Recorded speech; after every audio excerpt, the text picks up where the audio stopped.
thought it was time for a day off wrestling, didn't you? But you were very incorrect. Because in 2021, you must experience the world of sports entertainment every single day. And if you do click a What Culture Wrestling Ups and Downs video, you have to see these eyes staring back at you, ready to give the good bits an up and the bad bits are down. Thankfully, Against All Odds on paper looked really good, and when push came to shove, I'm just going to tell you that I think Impact delivered. My name is Simon Miller, welcome to the show, and let's up those downs for yet another Impact big show.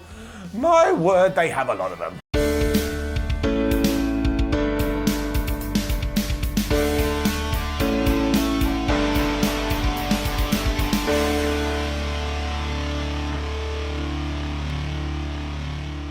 I just want to say thank you to Sami Callihan, Tommy Dreamer, and the Good Brothers. Because they kicked off the pay-per-view, and they were in a no DQ street fights match, but they didn't lock up, they didn't throw any punches, they thought logically and went, well, if I'm allowed to use whatever the hell I'm allowed to use, why would I do anything else but go on the outside and get a bunch of weapons?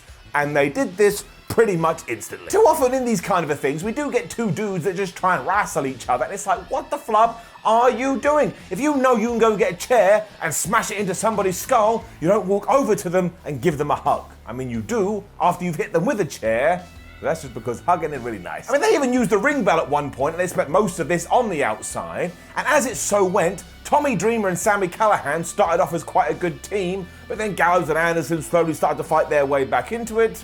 A standard tag team match now. The best near fall came after a magic killer onto Tommy Dreamer, and Sami Callihan broke that up at the last second. And then Sami just had his favourite bat, and he twonked Gallows and he twonked Anderson, and then he pinned Carl to get the 1, 2, 3. And the reason this went on first, well, I will explain to it when we get to the main event, and we can have a laugh about that. But this was a great way to kick things off, and it's get it up. A theme then started to develop at Against All Odds, and it had nothing to do with Phil Collins, and had more to do with people just trying to absolutely destroy the other person. Because yes, it was Joe Doering versus Kojima, and if you wanted to have a bunch of story into this whole thing, you just had to Google these two and see that they have been in absolute wars. And while we didn't get to that kind of intensity here, they clearly knew each other so well, I had a rollicking good time. Doering worked over Kojima's back to begin with and even busted out the Boston Crab, but Kojima was having none of that, and he went for his machine gun chops, and he wanted to hit him with that devastating lariat, but Joe Doering knew this, so he reversed it into a spine buster. The best part was, at one point, Violent by Design tried to interfere, but Kojima just got rid of them because he's so damn good. And then after hitting a lariat to the back of Joe Doering, he also hit a Koji cutter, and I just sat there going, this man is 50 years old. I mean, he's past 50 years old. How the hell does he do it? He was about to win as well by hitting his lariat to the front of Joe Doering, but this was never really going to happen because Kojima is just passing through Impact Wrestling. So instead, Doering avoided it, he hit a DVD, and he followed it up with this spinning power bomb. He got the 1, 2, 3. Once again, we were 2 matches in, and I was like, you know what? I am perfectly happy with this pay-per-view. It's making my day a lot of fun. Quick promo with Decay followed this, which kind of made sense, because later on they are going to be fighting Violent by Design for those tag team titles, and they promised us they will win. And then it was time for the X Division 5-way. This meant Rohit Raju, Ace Austin, Trey Miguel, Chris Bay, and P.T. Williams, and I tell you, this was so good. And then it was so sad. And it is also impossible to recount every single move that happened here, because some of the spots they came up with were truly crazy. I mean, at one point, there was like a submission off, and if Rohit Raju hadn't have broken that up, I don't really understand who would have won. This even led to a couple of near falls for Rohit, especially one after the Falcon Arrow. But again, there was 3 other people ready to break up the pin, and that soon became the story of the match. No matter what you tried to do, one of the other people was watching, so they stopped it. We then got another top rope destroyer, and the really annoying part of me was like, they should have saved this for the pay-per-view, but who really cares? It still looks tremendous. When from nowhere, Madman Fulton arrived, and he just started kicking everybody's ass. He even tried to drag Ace Austin onto his competitors to get the win, but the referee had saw this and he was like, nah brah, we ain't doing that. What kind of schmuck do you take me for? So I'm taking this match and I'm throwing it out. And now, on the one hand, this one, good. Too many promotions take advantage of this whole, well, it's a multi-man match, so there's no disqualification. But if someone did anything like this in the real world and you were the official, you would go, this is not going to happen because it's an absolute farce. On the other hand, though, we had 5 guys trying to become the number 1 contender for the X Division title, and by the end of it, we were none the wiser. Now, I really did enjoy how much of a monster Madman Fulton looked, because we haven't done that in a while, but I couldn't help but feel a little bit disappointed. But we do have to give it up for the match itself, because the sheer talent within it, with this finish, well, I call flubblesticks, and is getting it down. Morrissey versus Rich Swann followed, and this was instantly good, just because of their size difference. I mean, visually, what a sight it was to behold. This, of course, meant as well that we were going to do the whole power versus speed thing, because what else could you possibly do? You think Morrissey is going to be busting out some Hurricane Ranas? He'll do it in a week now and make me look stupid, but of course not. Swann was hilarious in the early going as well, because his whole tactics were, well, if I just keep moving and I just keep hitting him with moves, even if they're like little jabs here and there, he's not going to be able to stop me. And that kind of worked until he did get absolutely wrecked by a shot, and down he went.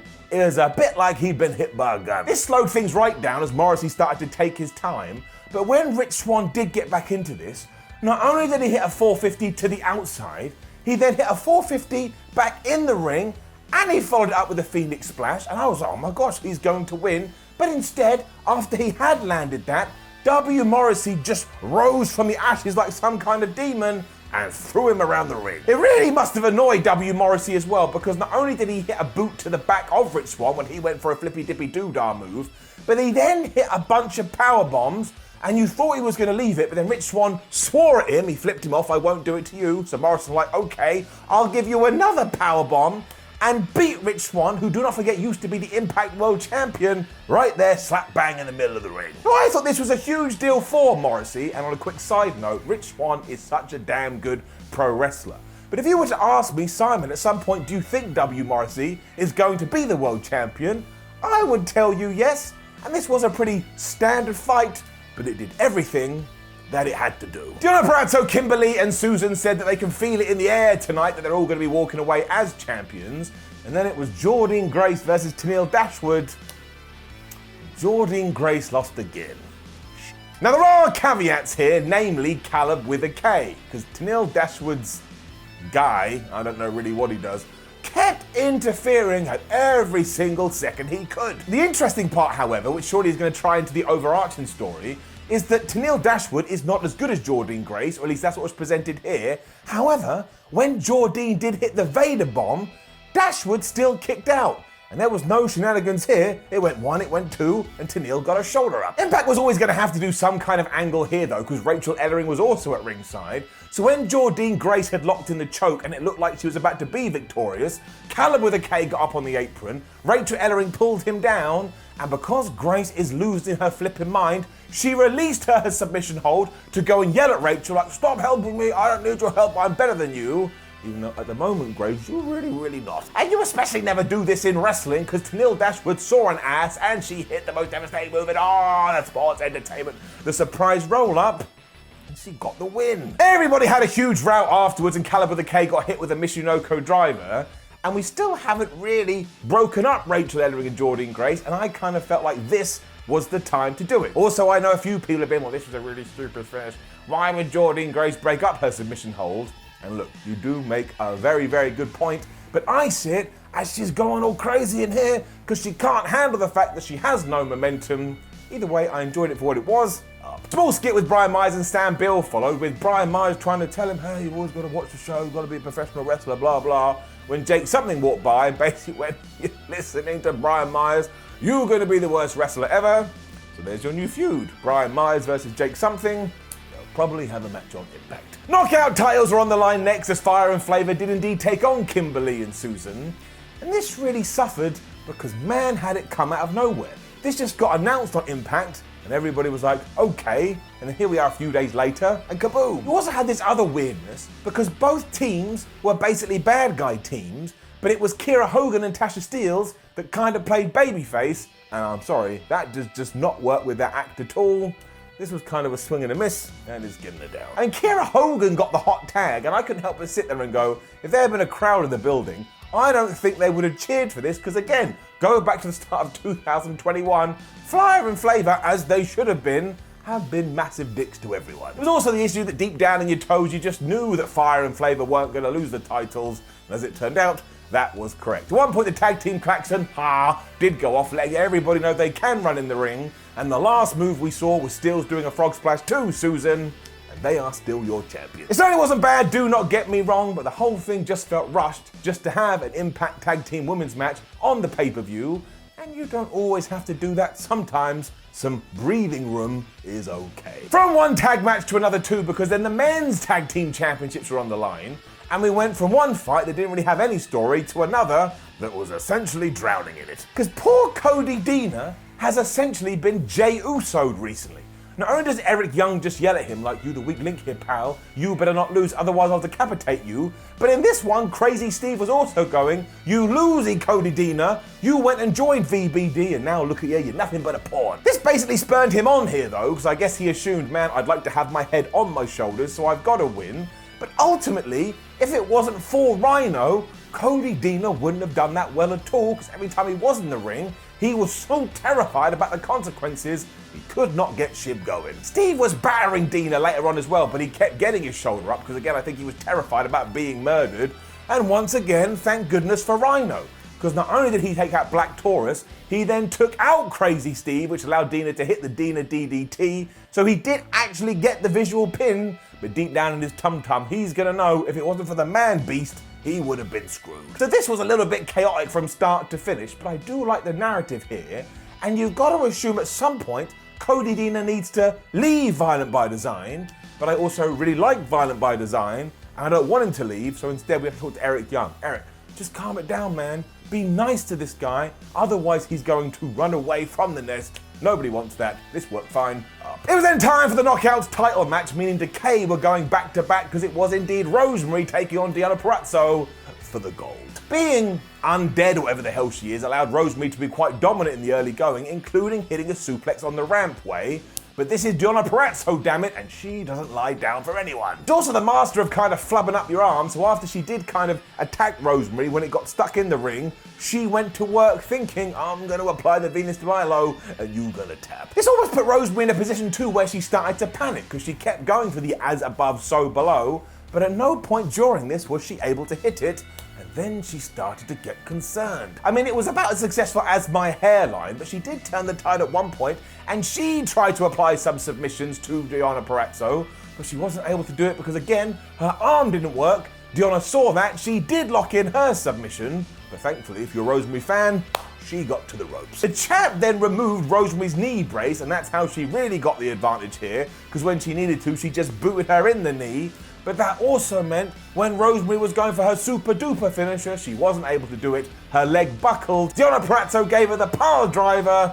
Very, very sadly, Rosemary is not your new champion, but Deonna Purrazzo's massive reign continues. I thought this was really good though, especially the last few minutes, and somehow Impact Wrestling developed sympathy for a zombie character. I don't even know how you do that, but up. It was then time for our main event of the evening, and I tell you, I was so pumped. Kenny Omega versus Moose for the Impact World Championship. Let's just keep this nice and simple. For starters, it was in Daily's place, and while we see that all the time on AEW Dynamite, it gave this whole thing a fresh feel, and your commentary team was Tony Schiavone, Don Callis, and Scott D'Amore.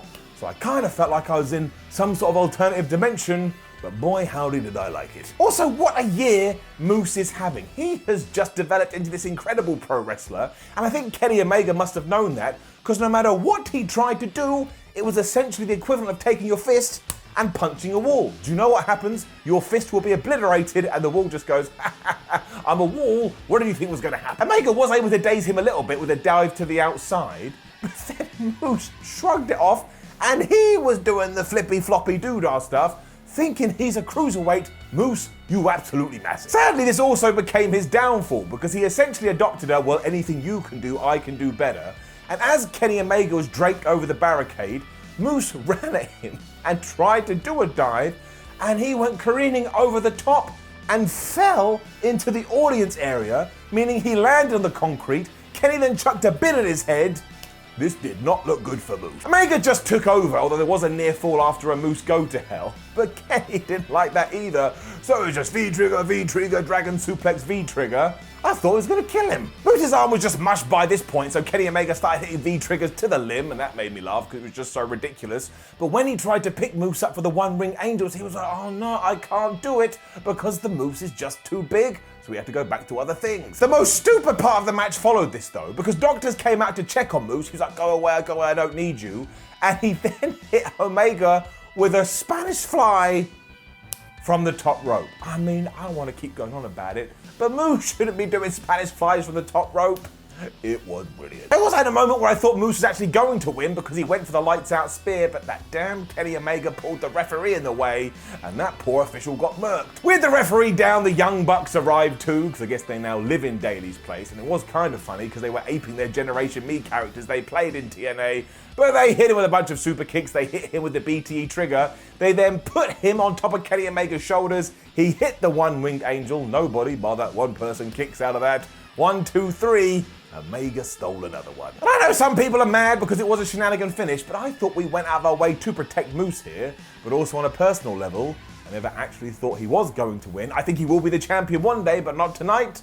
So I was fine with this. We weren't done though, because all of a sudden the lights went out and we discovered that Sami Callihan has force powers because he had gone all the way from Nashville to Florida and he was indeed in the ring. Now, to be fair, he has hacked his way into other things before and done this. Even this show, you can't really argue it. He had a baseball bat in hand too, and he just swung it at everyone. And Don Callis was so scared he was going to kill Kenny Omega, he ran to the ring, and because he doesn't like Sami, went, you know what, I've been thinking about it, you're fired. The ball then got in Callis' face as Against All Odds went off air, and what a great way to plant a seed in order to get you to tune in to Impact on a Friday night. In terms of the pay-per-view overall, I will say that I would just remove a couple of matches from these, so they always kind of feel like they go a little bit too long. But in saying that, this was really fun, it was really entertaining, and if you do want to watch some wrestling on a Sunday morning, well, I strongly advise this, as I strongly advise Impact Wrestling in general. They are on a roll right now, and they get it up. Now, don't forget to leave a comment below and let us know what you thought about the show last night. Like the video, share the video, and subscribe. Head over to whatculture.com where you can keep up to date with everything pro wrestling. Come and say hello like this with your weird hands on social media. And it's Sunday. Sunday is YouTube day. Give a video a click. I gotta stop doing the noise. My name is Simon for What Culture. Thank you for tuning as always. I always appreciate seeing you. Even though, like, I literally can't see you, I feel your presence and I love it. I'll see you soon.